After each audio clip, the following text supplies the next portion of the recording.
Howdy, howdy, fellow moviegoers of the internet, and welcome to another edition of the Wisco Movie Watchers podcast, brought to you by PTE Creative. As always, we are your hosts, Evan and Dylan Davies. Dylan, what are we doing on today's episode?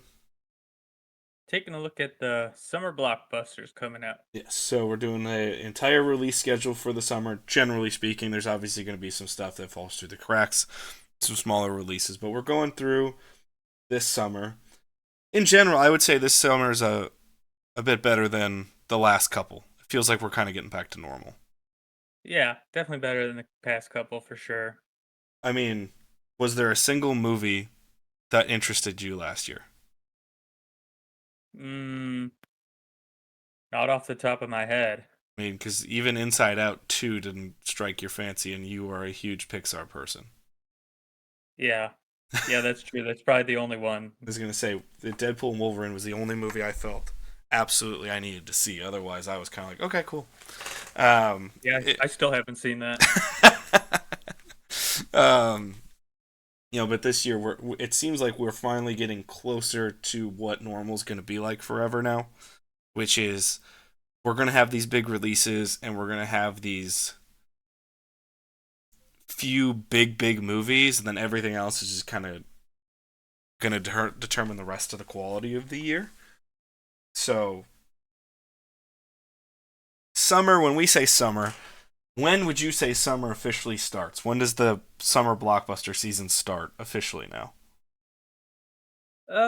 It's usually the first week of May. Yeah. It sometimes can depend because sometimes there are no big releases in the beginning of May. But now that like the summer releases are so stacked, Yeah. it seems like they're coming out. It may even start earlier. Well, I mean, even we had Avengers Endgame coming out at the end of April. It wasn't even a May release, which Exactly. is something to think about in our next episode. We're going to be doing a top 5 summer blockbuster draft. But one of the qualifications on that is the movie has to be released from May to August, so you can't even draft one of the biggest ones of the year because the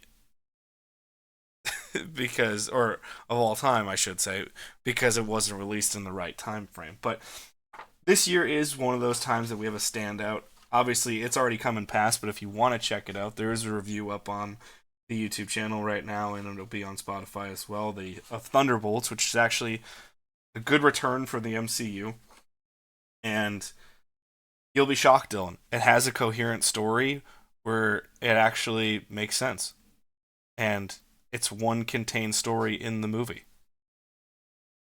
I still will never watch it.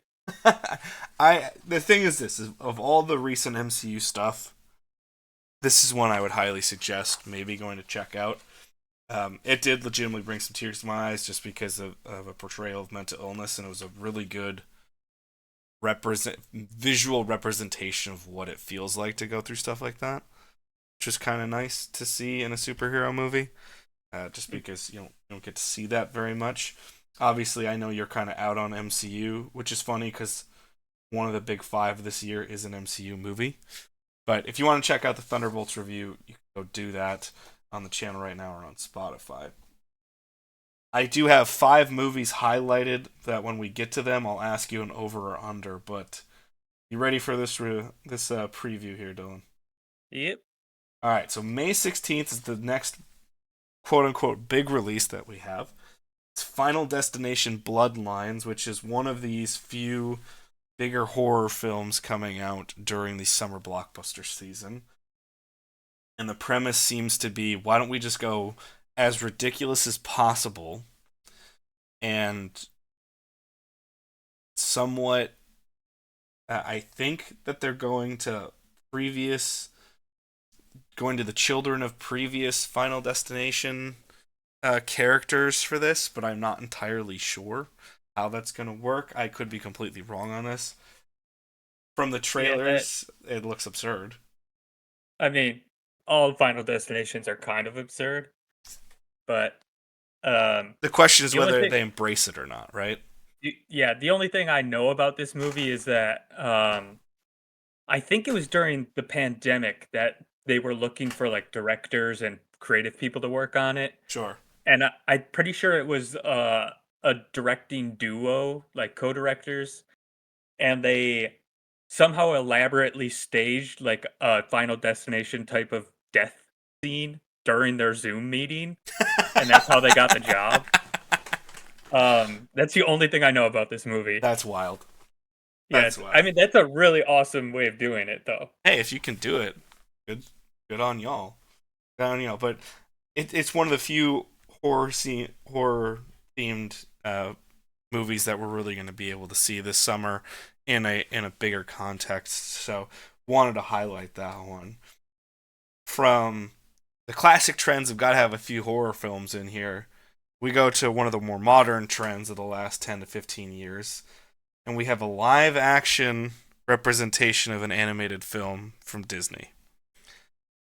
Yeah. On Memorial Day weekend, there is competition between two films. One of which is Lilo and Stitch, live action, and the other is Mission Impossible 8, The Final Reckoning. We'll start with Lilo and Stitch. Have you seen a trailer for this? No, I haven't. I will tell you this, it does not look great.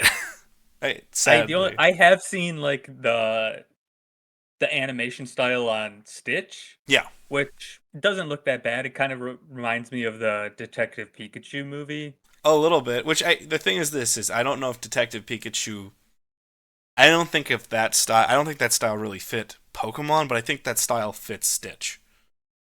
Sure, yeah. And I again, it's another movie that I probably will never check out unless it's free somewhere. But obviously, I don't have Disney Plus because I refuse to support them. Um, why is that? I just really hate their streaming service, honestly. Is it because the streaming service isn't good, or you just don't like how everything is garnered around the streaming service now? No, no, well, I do both those are kind of part of it. But I like generally just do not like Disney Plus as a streaming service. Okay. It's Yeah. just yeah, it like only seems to recommend movies that are like the brand new movies, which really annoys me. It's hard to Yeah, find like catalog stuff. yeah, that's true. I will say that it's very much new, and it's almost very AI driven keywords. Yeah, You watch one thing like I watch the documentaries on ILM a lot, and the new season's also great. I highly recommend season 2 of Light and Magic, and it goes into stuff more than just Star Wars, even though the first episode's almost all Star Wars. But hmm what I appreciate about it is that spark of creativity. But yeah, the second you watch it, all you're getting is Star Wars, Marvel, Star Wars, Marvel, and you're like, okay. Even as someone who likes that stuff, it's a little bit overwhelming. Where there's a reason now I go to the library and just get stacks of DVDs and Blu-rays to just watch through instead of always relying on a streaming service to find what I want to watch. yeah, and Star Wars and Marvel are like two properties I've just completely You've bailed like. on. You've Yeah, completely bailed on. I've voided myself from those. Very much so. I mean, if it's not your cup of tea anymore, it's not your cup of tea. But I Yeah, think that might get challenged towards the end of July. But we'll see. Lilo and Stitch by itself, though, of the trailers, I think Stitch looks good, but nothing else looks promising about this film. yeah, Even the people that I talk to on a work basis or just in a social setting that are even people that are actually really excited because they love Lilo and Stitch, they all go, I'm afraid it's not going to be good. Which, from the live action Disney track record, that's a more accurate point. And from the fact of what just the trailer gives you of it, it doesn't look great. So hopefully for the people who are going to go see it, I mean, I wouldn't be shocked if I end up in the theater to go watch this on a Tuesday when it's cheaper. But sure. that's how it goes. Or just to get I'm trying to do a lot more of getting the theater for reviews. And I'm one of these days I think I'm going to get you back into a theater just so we can do a review of something. But I know that'll take a lot for you. So Hmm. Yeah, it depends on the movie. All right, so again, competing for Memorial Day weekend box office is Mission Impossible 8: The Final Reckoning, Yep. which I think does look pretty damn good, especially Yeah. because it seems faithful to what it's trying to do. This is one that I actually do want to go see, particularly in IMAX. Ooh, I don't Let, know where the closest IMAX is to me, but I probably, think it's still Milwaukee. yeah. So 2 hours or an hour and a half. Well, let's talk about that off cam or off Okay. mic because I would like to possibly do that with you. But beyond that, the last Mission Impossible movie made $550 million, right around there, worldwide. I'm Hmm. putting the over under at $600 million, simply because it has the title Final Reckoning in it, which theoretically means it's the last Mission Impossible movie, allegedly. Um, you take the over, you take the under at $600 million. Uh, I I would probably go under. Okay. I think it's gonna do probably about the same as the last one. I think the pandemic is a perfect example of what some of the IP, why they want to go IP so much, because it's bankable to at least get results. But I think Mission Impossible is a perfect example of how IP was damaged during that time, simply because so much time took place in between entries. Like, they were talking about Mission Impossible 7 as early as a year and a half after Mission Impossible 6. And that came out in 2018, I want to say. Because it felt like Rogue Nation and, oh god, I always forget Six's title, Fallout. That seemed to be the fever pitch of the franchise where everyone really got into them again. And everyone was really, really excited. And because of the pandemic and all the delays to get that movie done, and Top Gun Maverick was also a part of that equation as well, being delayed due to the pandemic and other production with Tom Cruise. But it just feels like people have more of an exhaustion towards this franchise now and they do an excitement, which is sad because the movies are always really fun and really good. Hmm. Yeah, it also doesn't help. It's almost 3 hours long. Yeah, I mean that's I'm looking it up right now. It's oh boy. 2 hours and 49 minutes. Woo! That breaks all your rules. I know that. I'm I'm okay with that length. It's just I don't think Mission Impossible is the right Choice for movie to that. do it Yeah, with. that's fair. That's fair. Like if Scorsese makes a movie 3 hours, I'm like, okay, yeah, sure. But Mission Impossible is like supposed to be kind of fun and easily digestible. Yeah, pretty quick paced as well. Yeah. It's hard to have a quick pace over 2 hours and 40 minutes, but you never know. But that's what's competing for Memorial Day weekend. Obviously, I still think the trailers are making it look pretty damn good, and they have their shit together. Oh, I did want to cover one thing with you. Going back to Lilo and Stitch, and it's part of the competition of Memorial Day, is Disney is currently really fucking around with their release stuff right now. Um, did you see any of the reports that they randomly out of nowhere just canceled their 20th anniversary screenings of Revenge of the Sith? Like out of nowhere? No, I mean I saw that it did really well Oh, that's the thing. in Everyone was terms of, shocked. yeah, I didn't hear about them just taking it out though. Well, what was wild was I went to go see Thunderbolts. I did an early Thursday showing so we could get the review up faster. Plus, I was just excited to see the movie because I was like, okay, the it seems like this is the one of the least amount of Marvel meddling in a long time. You know, this could either be really bad and I can maybe put the nail in the coffin uh, for a while, or I can get pretty excited about the MCU. And while I'm in line, I've got two things Disney related of customer service problems where I've got a woman just so upset because Mission Impossible tickets are already available for the weekend, but Lilo and Stitch isn't. And I'm like, well, say what you will about Tom Cruise and company, but when they work with Paramount, their shit is together. They get their stuff out early, they promote it really well, they get it in the public light really fast in a positive way. That's just that production team does a great job, and that studio does a great job doing that. Where Lilo and Stitch tickets, as of last Thursday, in the recording, and we're recording this May 6th, weren't even available yet. And 3 weeks out for a major Disney release does seem kind of wild. Yeah, that is odd. And then on top of that, the next customer in line in front of me, because they didn't have just the QR reader person going, we had to go through the traditional line. Out of nowhere, it was an older son and his mom. And when I say older, I mean middle-aged son. Very much the stereotype of a Star Wars fan. Let's just put it that way.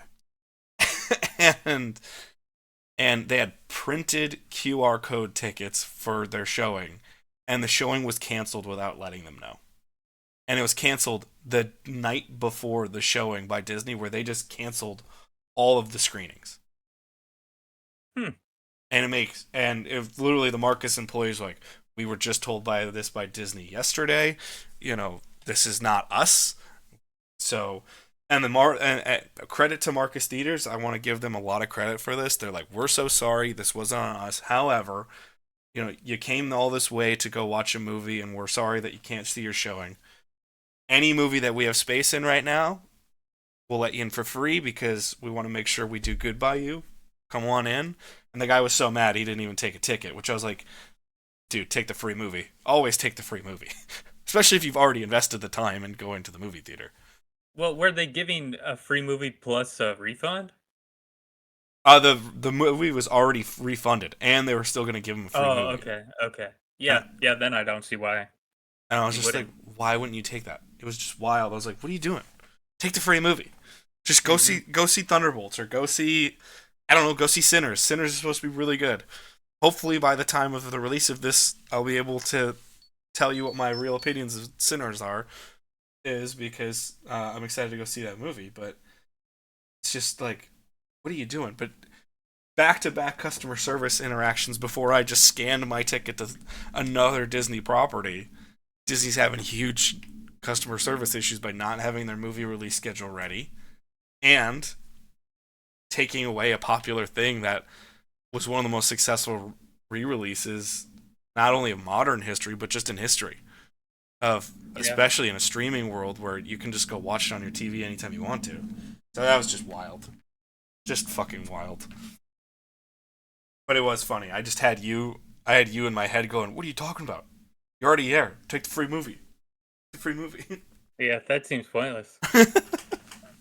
All right, so we're going to end May off with two other movies. These are not in competition with each other, but we have Karate Kid Legends, where they're molding the Jackie Chan Karate Kid reboot with Jaden Smith with the old Karate Kid franchise with Ralph Macchio, and they're coming together to train this new kid.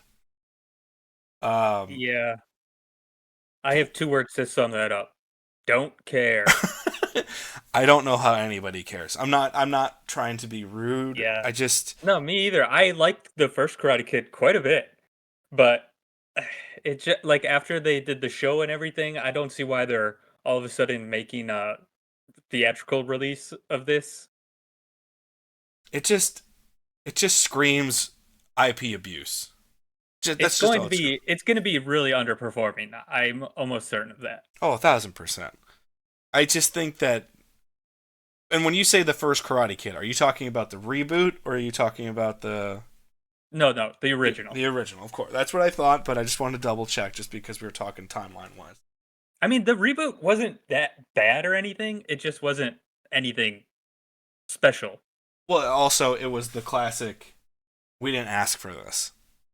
Yes, that's true. Nobody asked for this, and it was part of the Hollywood's always had this problem once they had intellectual property, but it was certainly one of those early, oh, everyone wants IP, so this is our IP and we can use it. It's like nobody asked for this movie. No one's cared about this movie for ages. Yeah. Yeah, I'm trying to find the budget on it real I quick. would assume most of that budget is just paying for Jackie Chan. Um, Oh, actually, it's only a reported budget of 40 million, so that's at least smart. I'll give them that, and I think with the international market, they'll make their money back and they'll be happy with the results. You slap Jackie Chan on any movie in Asia, you're gonna get your Yeah, money back. It's just it's just a fact of movie going history. It has nothing to do yeah. with And anything else. honestly, that could be wrong. That's just what the AI Google thing Sure. came up as. But if that's true, that's at least smarter. Somewhat wise, I'll give it to him. But also coming out that weekend is the new Wes Anderson film, The Phoenician Scheme, something very different. Wes Anderson movies do not scream summer blockbuster to me, but I think No. it's a breath of fresh air in an IP driven world that you get a Wes Anderson film starring Benicio del Toro. Obviously, you get the whole Wes Anderson and Friends Club coming together, but this one's really driven by Benicio del Toro, and it's, I guess, a Wes Anderson take on a heist movie, sort of, or a crime movie. It's very Yeah, that interesting. could be fun. Um, I I mean, he already kind of did that with Fantastic Mr. Fox, but Yeah, that's true. It's but I just saw that and I was like, huh. And every time because we're just inundated with the IP stuff, I was just like, huh, Wes Anderson.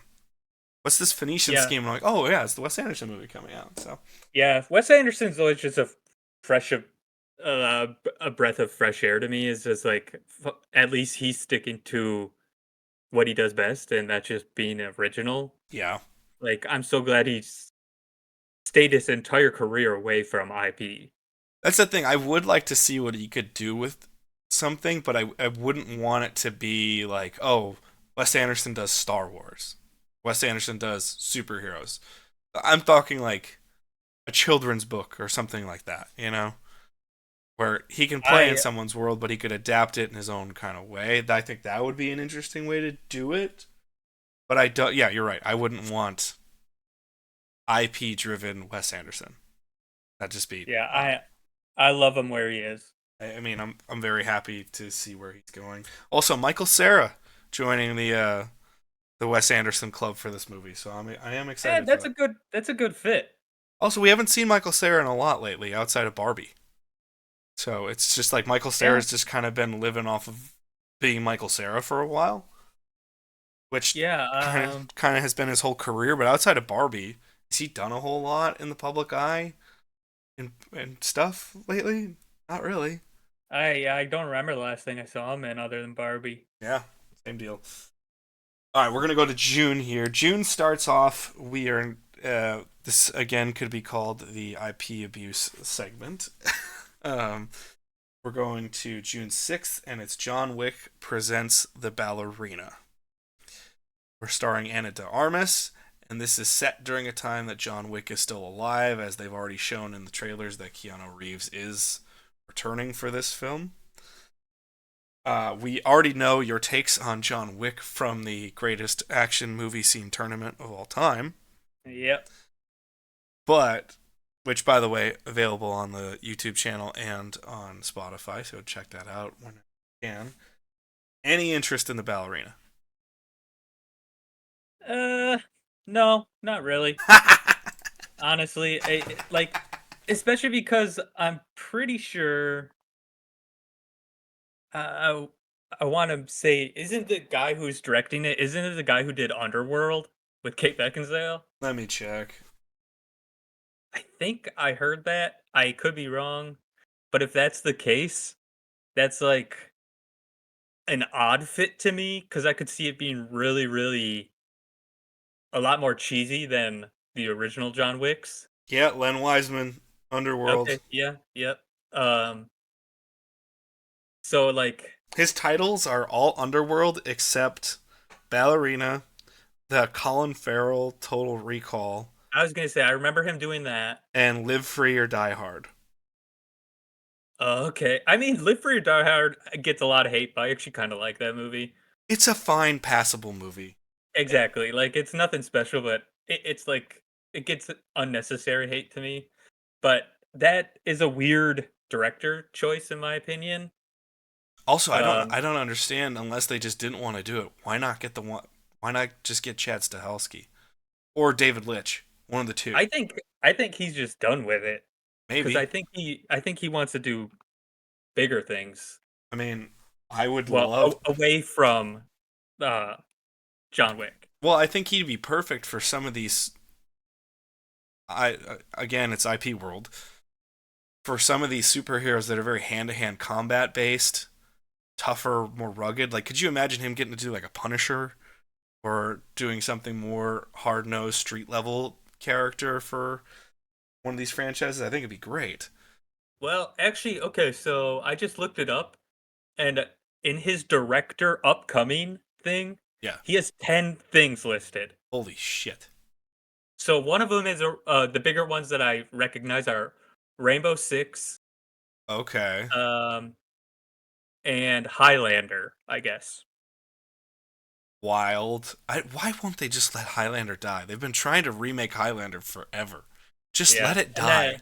Just that let it original die. movie is not that good. Yeah. Well, oh, I trust me. I've watched I've only watched like the first 20 minutes of the original Highlander, and I don't understand it. And you know me. I love 80s cheese nostalgia. I love It's that shit. And the I only don't good get it all. the only good thing about it is you get Sean Connery as a Spaniard. And he's just straight up Sean Connery. Like he doesn't change his voice at all. Yeah, I mean that seems to be Sean Connery. Again, the more we do this show and the more we learn about Sean Connery, the more I'm just like, not a great dude. I mean, Yeah, that's gotta unfortunate. love him in the movies, but like, not a great dude. Um, but yeah, I just don't understand why you wouldn't get the original team back for this unless they just really don't want to do it. But yeah, Len Wiseman is an interesting choice. That very much feels like a Hollywood. I don't know. We're doing this with a lady. Why don't we get another director that's worked with the lady superhero before? And it's like, I I will say also I would actually be interested in that movie if it's like an hour and 40 minutes or something like that. I just feel like the John Wick movies have become so bloated. Like the last one was like 3 hours long. that that one did It's strain it's credulity. yeah, it's just so unnecessary. It's the same thing of like Mission Impossible where it's just like those movies are supposed to be fun and Uh, I can tell very you, easy. you can now be interested in it. It is listed at a runtime of 1 hour and 29 minutes. Oh, wow. I like that. Maybe we'll go see that one.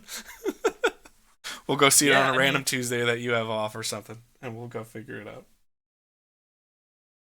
yeah, I like that choice. I mean, that's it. That's a great choice. I think it's smart if you're gonna do it. At least they're trying to do something different with it, even though they're just depending on bringing Keanu back as Yeah. John Wick. But at I least they're mean, doing something. I like Anna de Armas too quite a bit. Well, I mean, I took her in our movie studio draft. I think Anna Yeah. Darmus is great.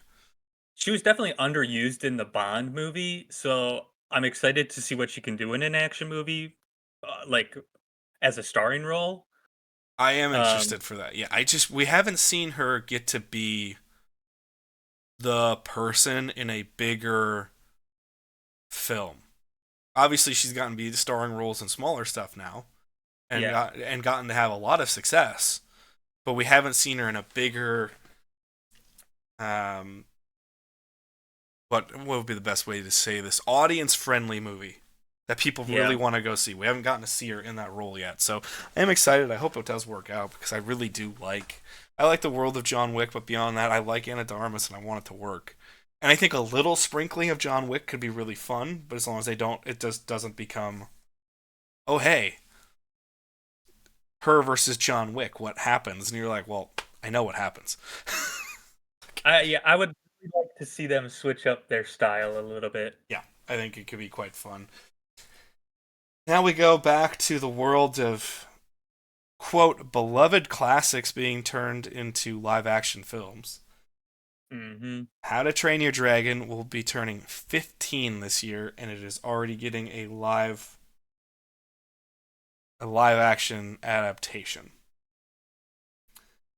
Yeah. Uh, Again, another movie that I think actually will do really well. Oh, I think it's going to crush at the box office. That's not the Yeah, problem. This is going to but make money. I just don't see the need for it. Well, here's the big thing I have for Because this. I'm a big proponent of just leave the IPs alone. Like if they're good, like that's why I said I don't know when told you this, but how I'm just like completely against the Harry Potter TV series that's going to Yes. come out. Yeah, I mean, we, Um, we we just got to hang out last week, and yeah, yeah. it was very much a thing where you're like, the fact that you have Harry Potter stuff tattooed all over your body, and you're like, not interested, not watching, not caring. Yeah, I'm just straight up not going to watch. Like I would love them to just let it let it go. Like I know it's a huge property for them, but they made tons of money off of it already. Well, what doesn't make any sense to me is if you want to make money off of Harry Potter, because they're going to make money off Harry Potter no matter what, it still is a huge money maker for the Warner Brothers Yeah. Discovery team over there. Is go into go into some history. I think Fantastic Beasts is a great idea. You just fucked it hard because you tried to get it Yeah. too close to Harry Potter. The first Fantastic Beasts movie, as we already released just a couple weeks ago, even though that was recorded months ago for us, the rewriting Fantastic Beasts is that first Fantastic Beasts movie is it's not great, but it's a fun movie. It's a fun time at the theater. I like all those movies. I mean, I'm biased obviously, but I thought they did a good job. I just don't like that they kept David Yates as director for all 3 movies. Yeah, it just felt like there was nothing new to say Yeah, there. Nothing was. and honestly, he's a very boring choice to me. Yeah, and I get that. I understand that. I just think with all of these, ironically, I do have a conspiracy theory about How to Train Your Dragon. That this is Universal going all in trying to be Disney. And what I mean by that is, do you know the Epic Universe theme park is opening? At, Yeah. and one of the worlds is How to Train Your Dragon, which makes zero sense to me. And I understand. Well, I've never been the biggest fan of How to Train Your Dragon. They are good movies. I've seen all 3 of them. Yeah, I've seen all 3 of them. Or at least I've seen 1 and 3. Yeah, and then I went back and saw 2 afterwards. Because I saw 3 with the kids I worked with in Chicago. So we took them on a field trip to see the 3rd one when it was out in theaters. And they're good movies. They're enjoyable. But that franchise does not scream, you know, this is the biggest thing ever to the point where it's going to be one of our diverse theme parks in Epic Universe. You know what I'm saying? It just doesn't have that yeah. cachet. I will say I'm trying to look up right now if they're keeping the same composer, John Powell. Um Oh yeah, they did. So I'm excited for that cuz I love that first score. Oh, the music I is think tremendous in that film. I think it's one of the best scores of the past 15 years. I would agree with that. I'd agree with that wholeheartedly. But yeah, live action, taking something, it's just, this isn't old.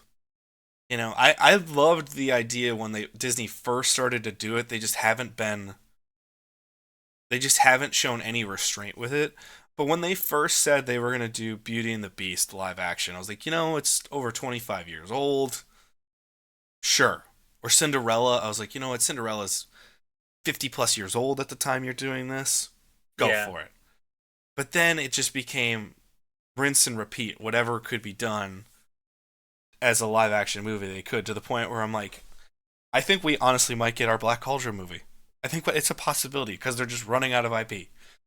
Yeah, I mean it's possible. And I just think it's that like you can do so much with CG and visual effects now that it's easier to make this type of movie. Oh, absolutely. Like it might be expensive, but if it's an IP that's like really really recognizable and bankable, like yeah, studios are just gonna go for it. They're gonna do it. So I got the over under set at $700 million. That was the last. Over. Okay, I assumed you were gonna be taking the over. I only did that one because I went to Mufasa: The Lion King as the last successful live action Uh-huh. film. I definitely would be taking the over on that. I'd be shocked if this doesn't hit at least 900, if not $1 billion. Yeah, I was gonna say I think it'll probably go 800 to 900. Yeah, I I think this is just gonna crush worldwide. Just crush everything. It's Lilo and Stitch has a 2 week run and then it's dead. I And think I was gonna say, and like one of the things that benefits How to Train Your Dragon is there's really no other counter marketing no, movie. I guess Elio, the Pixar movie is the next one, but that's a week later. So yeah. that could, but I don't think Elio's gonna do Well, great. so what do you know of Elio? I was gonna take us to that next. It's obviously it's the next Pixar film, but that's not. Um, I know the premise of it. That's about it. What is the premise of Elio? It's like this kid gets I don't know if it's abducted by aliens or he like somehow gets to like this intergalactic type of place and then all the aliens think he's the representative of Earth, Oh but yeah, it's I do remember reading but it's like this. a little kid. Yeah. So um I don't know other than that. I just know like the basic premise of it. That sounds like a I perfect do Pixar premise. really want to see it because the guy who I don't know if he directed Coco or if he just worked on it. Um, Adrian Molina, Okay. he's directing it, or he's a co-director, I should say. I think there's like two or three directors on it, There's which almost is kind of always weird. three directors on the Pixar movies now. Yeah. Yeah, so he is working on it and he also wrote it. So that could be good. Um, and then the only other thing I know about is Zoe Saldana is in it. That's the only person that I know is working in it. Here, let's go. Cast wise, we have Zoe Saldana, Brad Garrett, which I'm always for Brad Garrett getting to do voice acting roles. Yeah, he's great. America Ferrera has the voice acting role in it, and as does Jamila Jamil, who Oh, okay. Yeah. I love Jamila Jamil. She was great on The Good Place, which was a nice little cult hit. And then I was disappointed because they cast her as one of the quote main villains of the She-Hulk series, and then she was in one episode. And I was like, she's Uh, perfect for the tone that you guys were going for, and it just was a joke immediately. So yeah. it's it's tough on that Honestly one. I don't think Elio's gonna do great unless the movie is like surprisingly great. I'd agree with Um, that. Yeah. because it could be like a Ratatouille or a Wall-E, which all both came out in the summer. Um, The Incredibles, also another movie that came out in the summer. Like there, there is a track record there for Pixar, but I don't think people see Pixar for what it was back then. No, Pixar. Well, the thing is, it's the classic Disney. Now everything looks the same. Yeah, Where exactly. you were still getting Disney movies that looked different. Now everything looks like Pixar, so it doesn't have that distinct visual style. And even though the Yeah, Pixar movies have still been pretty damn good, you know, it's just they just feel like again streaming fodder. And this is horrible. This is horrible placement for Elio. If I were Disney, I'd be trying to move this shit back wholeheartedly, at least a month. I'd compete with Smurfs maybe, or I would at least go I back would, another I would two only, weeks. I would push it back a week. I think because the next thing that is kind of kid friendly is Jurassic World, and that's July. So Oh, well, we have Jurassic World Rebirth on the 27th, but let's stay on the 20th here for 1 second. Above all other movies, and there are two big IP movies in Superman and Fantastic Four that have started to look really good. The movie I think that has made itself look the best with its trailer work is 28 years later, coming out on June 20th. That I'm Mhm. actually really excited for. Uh, I'm I'm not a huge like fan of those movies, but I'll support Danny Boyle anytime. They're damn And I good. think, They're damn and I'm good. pretty sure Alex Garland is back as a writer on it too. Yeah. I mean, So I really love Alex Garland's work. Like Civil War was so underrated to me. Um and then Danny Boyle, I don't know the last thing that I've seen him do sure. cuz it feels like he's kind of fallen by the wayside a little bit. I just think he just ebbs and flows with time. He makes a movie and then he just kind of disappears. Oh, so the last movie he made was actually that movie Yesterday. Um The hell was it, that? the movie where the guy wakes up after a accident and then all of a sudden the Beatles have Oh never existed yeah, yeah, yeah. and then he That's not like my acts kind like of. he That's not my cup of tea. Yeah. yeah. It was fine. It wasn't anything special. It's a really weird choice from Danny Boyle, but Yeah. That doesn't scream Danny Boyle to me. I'm also just yeah. kind of over any time there's a music driven movie. I'm just over that. It also falls into that weird thing that we've talked about.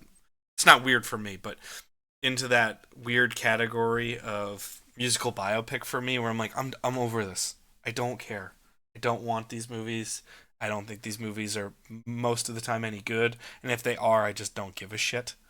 So that Yeah. it kind of fits into that. But 28 years later, Ray Fiennes looks awesome in that trailer. Aaron Taylor Johnson looks really damn good in that.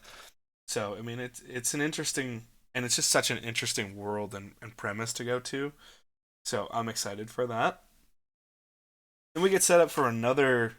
I don't think this is going to be a true competition, but June 27th ending, and this is what's going to cruise probably through the July 4th weekend, as there's no big release for July 4th, which I think that doesn't make any sense to me. Like, if I were Warner Brothers, I would put Superman there immediately. It's been like, no, we're gonna own Fourth of July weekend, and we're gonna own the next weekend after word of mouth. Hmm. Or Jurassic World, one of the two. I would have been like, no, we're gonna take that weekend as fast as possible. But we have F1, starring Brad Pitt, directed by Joseph Kosinski, who directed Top Gun Maverick. Also, Yep. probably Phantom, directed by Tom Cruise to a degree. Yeah. Well, and that's Top the Gun, case for any of his movies now. correct. So this does not have Tom Cruise. I was referring to Top Gun Maverick here, but F1, the trailer actually looks pretty damn good. I saw it before Thunderbolts, and I thought it was Yeah. quite enjoyable, actually. So I just looked it up. Apparently, this has a budget of $300 million. Why? I don't know. That's a random choice for a studio to make. A wild choice. That makes I no mean, sense to me. it has Brad Pitt, but he's not like movie stars don't go that far anymore. No. If So anything, it's more attract, and people are more attracted by getting bad movies from movie stars and saying, "See, I told you," as opposed to, "Oh my god, that person's in it. I want to watch it." yeah, um, I I don't get that. I don't see it making that much. This to me screams we made our budget back, Yeah, and and the what I think it studio actually the studio will argue that this is an original movie, and yes, to a degree it is, but it's fucking called F1. You know, like it's clearly, hey, we want to get Formula One racing involved in this, which, to be fair, is not that popular, specifically domestically. not in the US. Yeah, And like that's what I'm saying is like obviously it's popular over in Europe, but the European market is never the number one driver of a movie, ever. yeah. I think this movie will be. I think it's going to be a pretty good movie that just underperforms. I would agree with that. I mean, I think it makes its money back, but that's about it. Yeah. I want good things for Joseph Kosinski. I want good things for Brad Pitt. I want good things for everybody that works on these movies. You know? Yeah, and the other movie coming out that same day is Megan, which overperformed the first one. Yeah, I have not seen it actually because I have literally no interest in it. Um, but that did really well. It did it did really really well well. for a horror Yeah. film. Now I So, have Jurassic World reboot rebirth. Oh, okay. They did move it to July. Originally, that was slated for the 27th. So I oh, okay. that's why I have it listed as the 27th. That's my Yeah, screw up. they moved it to July 2nd. Okay, so they're smart. They're taking the July 4th weekend. Yeah, Smart on them. One big blockbuster has to take that weekend. It has to.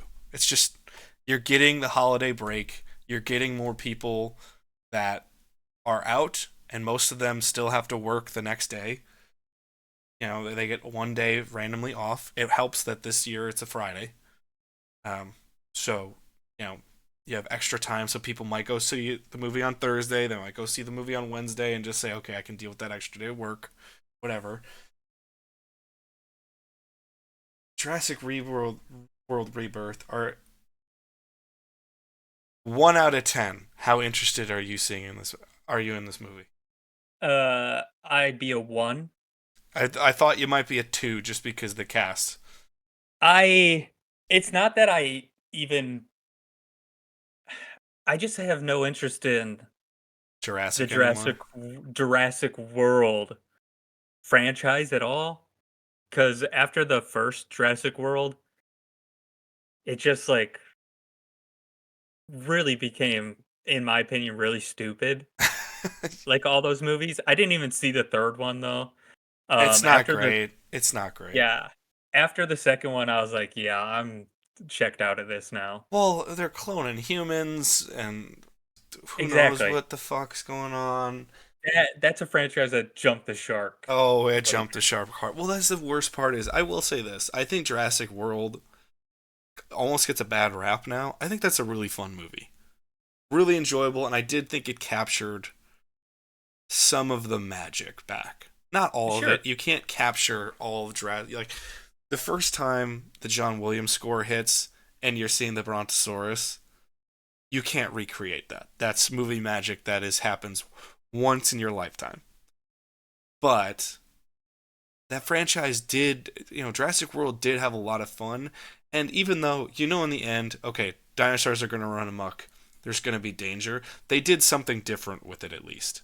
You know, they tried to be like, okay, we're going to put a bunch of people in a theme park, kind of speak to the greed of humanity and all this kind of stuff, and show how it's just going to be blown up in your face.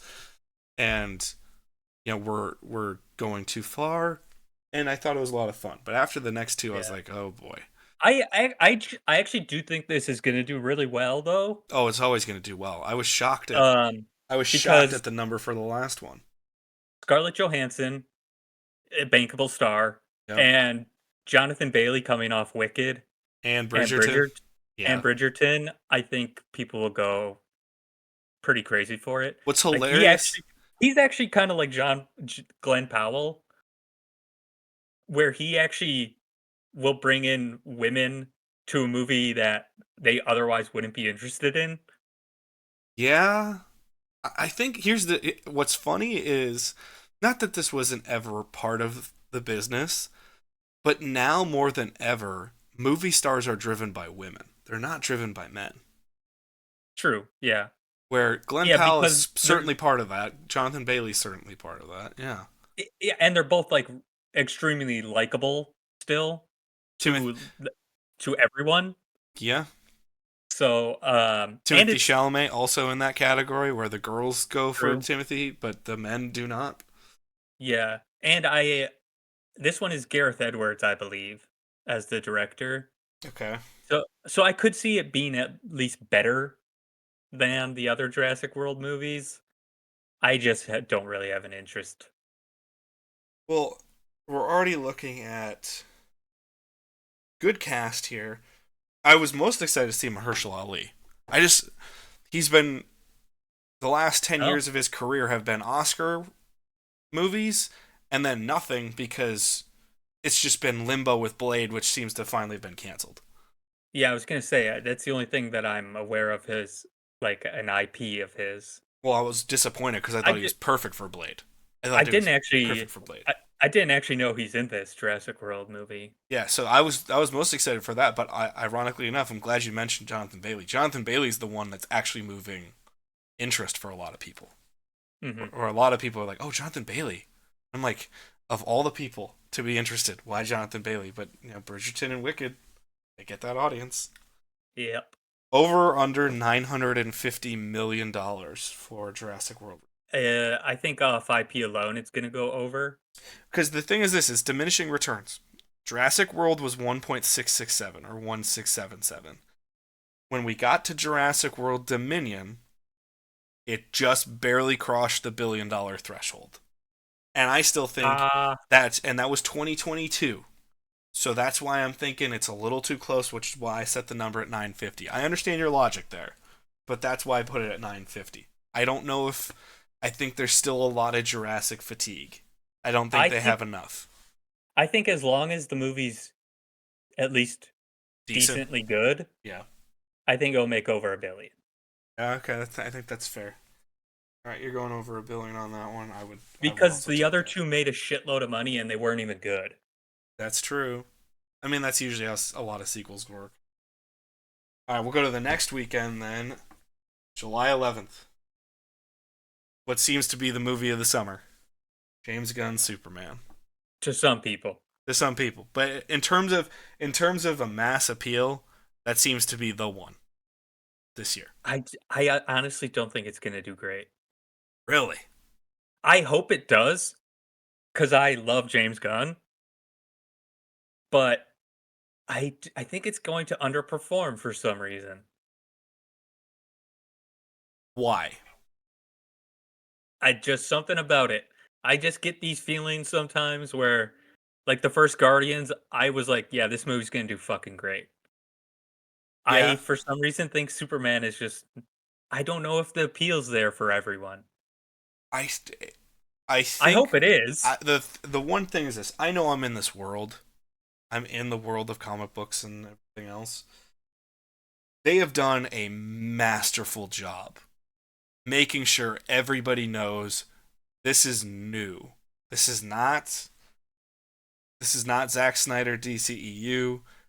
Like, this looks completely different. This feels completely different. That first trailer they cut is superb. Superb. And they've been doing everything they can to sneak as much good stuff out as possible about this. And I think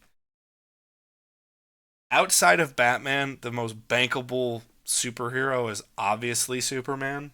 Just because everybody on the fucking planet knows Superman. Maybe Spider Man would be in that discussion as well.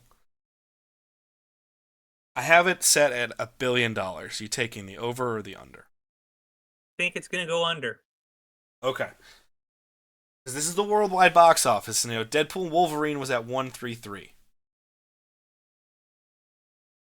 I think Hugh Jackman is a huge star, and that helps. That's true. That's true. And this movie doesn't have like the star, That's also true. I'll give you that. because the only thing that I'm aware of that what's his name? David Yeah, Corn Corn Sweat. Sweet. Yeah. The only thing I've seen him in is Twisters. Yeah, same deal. And I didn't even know. I watched the trailer and read some stuff, and I was looking. I was looking at the credits as it started on Peacock after watching Twisters for like a fourth time, just putting it on in the background. I was like, it's a fun little movie for the background. It's a vibes movie. Hmm. And it was like, David Cornston, why do I know that name? I was like, oh shit, it's the new Superman. Okay. So, Yeah, yeah, I mean, I like all the casting choices. They all seem pretty damn good. This does seem like a movie that, I wish they had um gotten John Williams to do the score, yes, but I mean, it's gonna be a hard thing to do. So I think never say never, but I think John Williams is done. I would agree. Yeah. I think John Williams is gonna his remaining days are going to be playing concerts, conducting orchestras in already prearranged pieces, and trying to Yeah. teach as much as possible. I think his time, because remember he was already quote unquote retired, and then Star Wars came back, and then it was kind of the, well, it's Star Wars, you know. Yeah. John, we need you. I It's Star Wars. just looking real quick. The last movie he did was Dial of Destiny. Again, it's Indiana Jones. It's a return to something he did 40 years prior. Yeah. I mean, I guarantee they'll use the Superman theme. Oh, they already did, but Is they put like a little electric to it, which I was like, nice. Oh, Um, okay. Yeah, I think I saw the first teaser trailer and that's it. okay. Fair enough. Fair enough as is.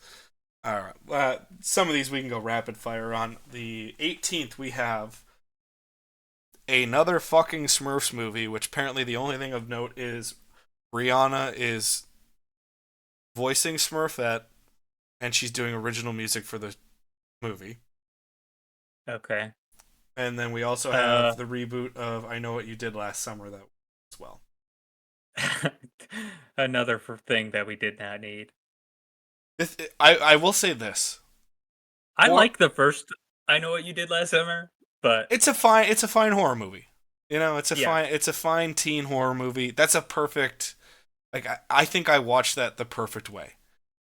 It was already at the time I watched it 10 plus years old, and it was myself and four other people in the friend's lake house. You know, it was with my first girlfriend, and we just like, oh, it's teens, and we're watching this. And you're like, okay, like Yeah. I think that's the perfect. The only thing I will say about this is anyone asking for a reboot of I Know What You Did Last Summer? No. Yeah, However, I exactly. when you talk about IP mining, horror movies have always mined IP to Yeah. the umpteenth degree. So this, like, it doesn't feel like you're being abused with IP in this one. Simply, I think it will definitely at least make its money back. I don't think it's gonna flop simply because that the chick from Outer Banks is in it. Um Madeline Klein, I think is her name. okay. Um The chick from Outer Banks. like that's all I know her from. Oh, and she was in Glass Onion, I believe. Okay. Um and I know she's like a huge star to the Gen Zers. To the youngins. Yeah. So I do know I Jennifer. think it will do fine. I saw the trailer for it. They're bringing Jennifer Love Hewitt back, which is What? interesting. Yep. Why? I don't know. I mean, she's had a light because of 911. She just Jennifer Love Hewitt's one of those actresses that's just like she randomly pops up and she does a good job in what she's doing, and she just has a likability about her that people will go with it. So this isn't a reboot then.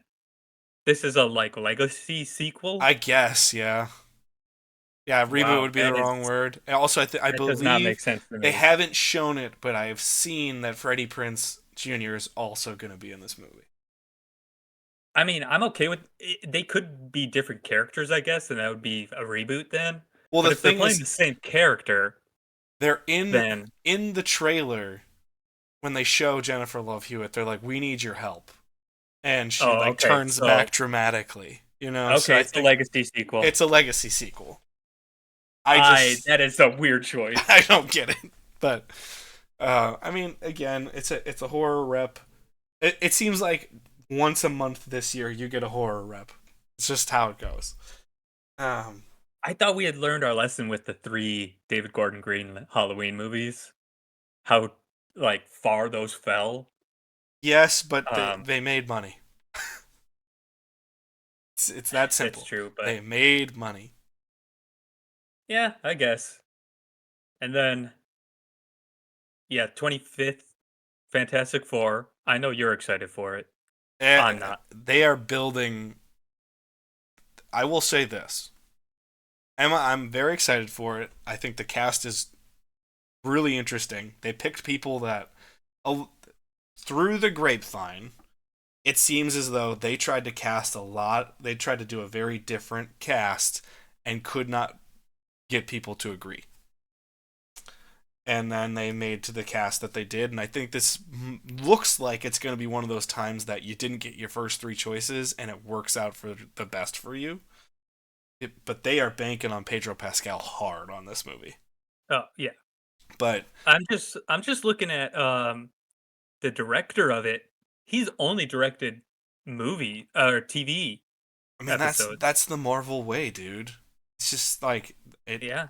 I mean, that's the scary part about Marvel is they don't.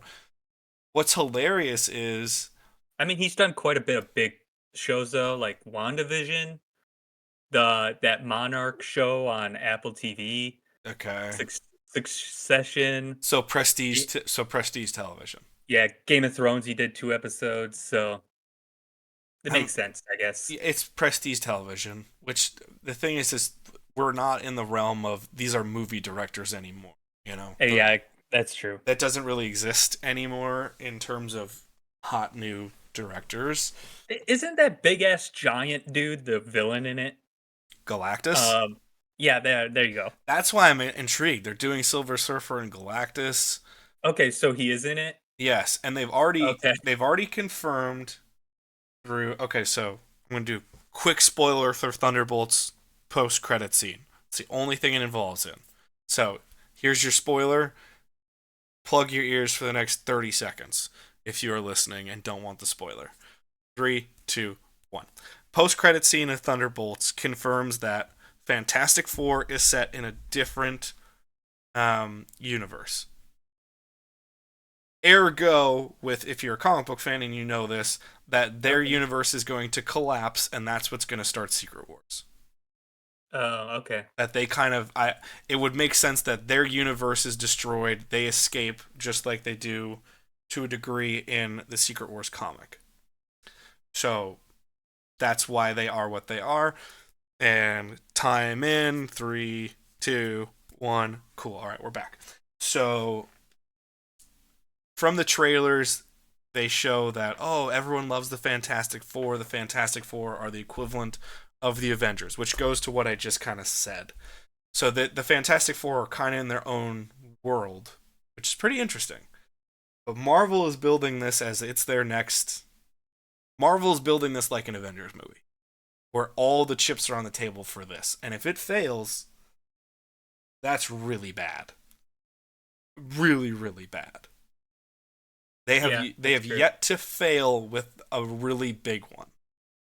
They failed with the smaller ones. They've even failed with some IPs that should have been bulletproof now. You know, Captain America should have been bulletproof, and it was not. True. Yeah.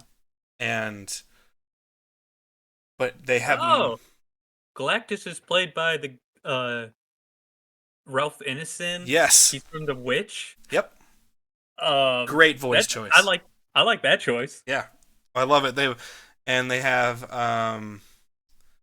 what's her name? She's playing the Silver Surfer. She's blonde. I believe she was just in the Wolfman. Oh, But they've turned the Silver Surfer into a female Silver Surfer, which uh, I think is fine. I think it's Julia Gardner or something like that. But she's an interesting choice. But again, Pedro Pascal, Vanessa Kirby, who I love. I've always liked Vanessa Kirby in pretty much everything I've ever Yeah, seen her in. she's great. And then you also have Joseph Quinn playing Johnny Storm, who obviously Stranger Things season 4, the standout was Joseph Quinn. And then you Yep. have Eben Moss Barack, which fans of the Bear, the television show, would know. And Yep. great actor. I enjoy his performance a lot in the television show. So it's an interesting choice for this cast. But they are clearly setting up when they were talking about the consequences of movies. Kevin Feige said Deadpool and Wolverine is an 8 out of 10 in terms of the consequences for the Marvel Universe. It kind of sets up the whole different universes, all these different things happening, and bad stuff that can happen. I'm thinking Fantastic Four is a 9 out of 10, and then obviously we have 2026 Avengers Doomsday coming out. I set the over-under at $1 billion. Does it make $1 billion? Fantastic Four. Yeah. I don't think so. Okay. I think it does. I think it does. Mostly I also because I I think have not seen the trailers, so that's judging it purely off of the cast. Um, I think that works in their favor, though. I really do. Pedro Pascal, yeah, he's a huge star now. Pedro Pascal. Well, the funny part is this: It's probably going to be right around a billion, I Pedro think. Pascal has yet to have a failure, a big failure. Like he's That's not only. true. Wonder Woman 2. Would you say that was a Pedro Pascal problem? Somewhat.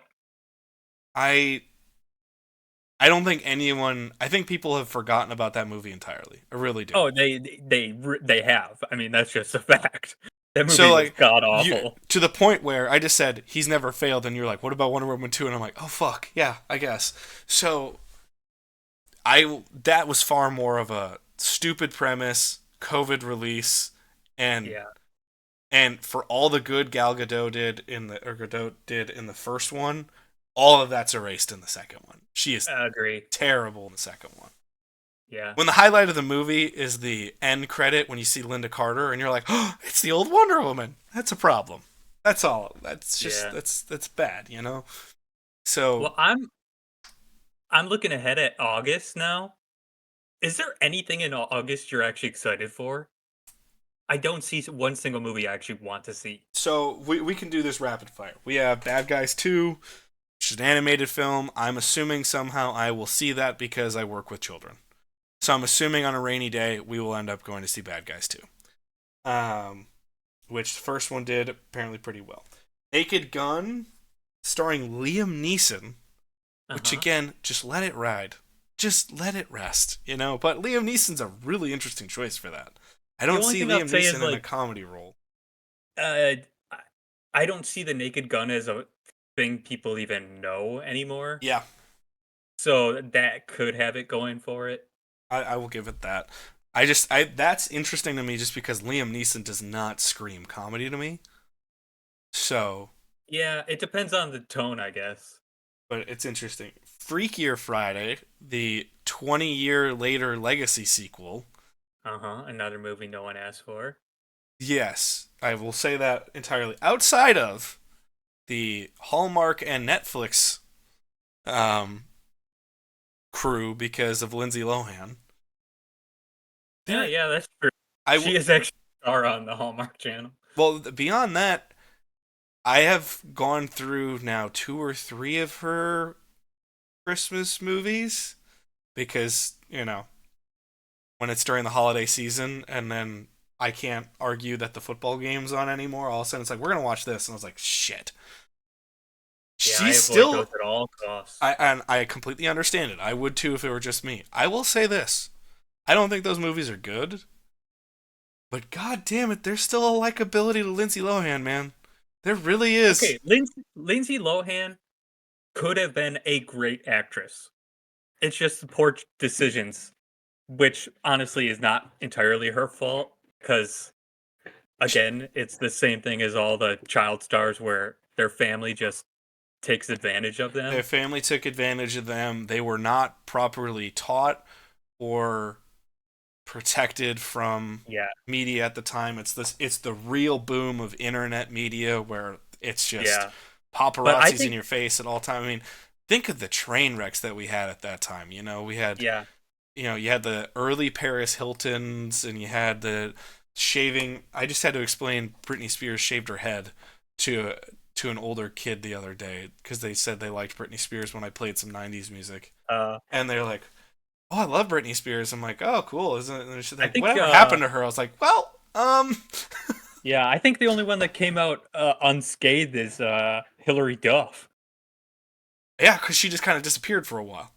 Yeah, I mean, she still looks fantastic. I'll say that. Oh, I mean, she's an internet cult darling.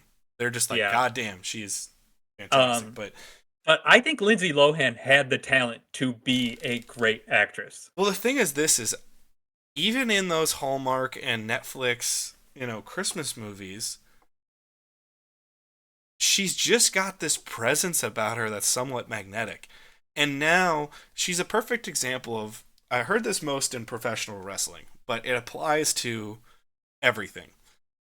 specifically the American public, loves to build you up, tear you down, and then build you back up the way they think you should be built up. They like Yeah. they love doing that. That's happened to numerous celebrities, numerous actors, numerous athletes.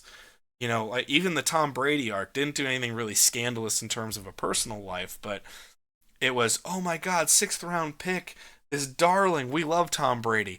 Gets too much success for everyone. We fucking hate Tom Brady. He's the villain. He's trash. He's garbage. Gets out, retires for a year or two, and then all of a sudden starts doing commentary. Oh, gotta love that Tom Brady. You know, I'm like, I'm still on the anti Tom Brady train because of my associations with him are all football based, but that's a perfect example. People want to build you up, tear you down, and build you back up again. People want Lindsay Lohan to succeed. And in this weird ether zone of August releases, I think that movie could do a little bit of money. Not a ton. I'm I not don't saying know. it's going to be big. I think it will do good. I just don't think anyone really, really was like, man, we need this movie. No, no one's asking for. The other thing is, I think that becomes a streaming darling. Yeah, that's true. I think that the same thing with Elio.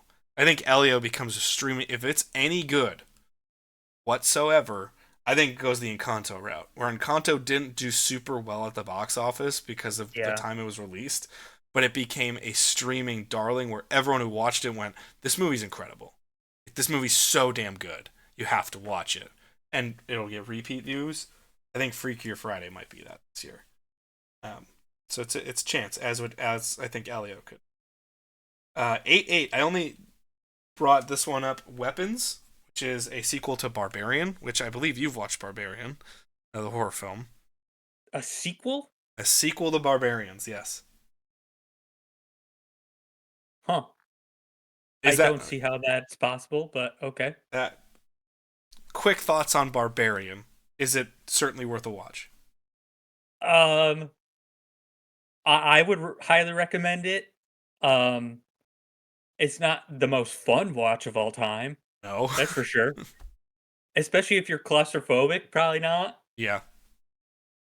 But I it was like highly enjoyable and way better than I thought it was gonna be.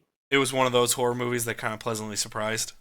Yeah, So, I mean, Weapons is the sequel to that. I think that's the only thing that is interesting about it. And then the long plagued will it ever come out? The reboot of the Toxic Avenger comes out at the end of August. yeah. That's gonna make nothing. That's gonna do horribly. To me, Yeah, this is in the Jason Momoa Conan the Barbarian slot of it's in August, let it die. Like movies in yeah, August, unless they're the only movie in August I can ever remember being successful is Guardians of the Galaxy. It's the only one. yeah. Off the top of my head, I'd agree.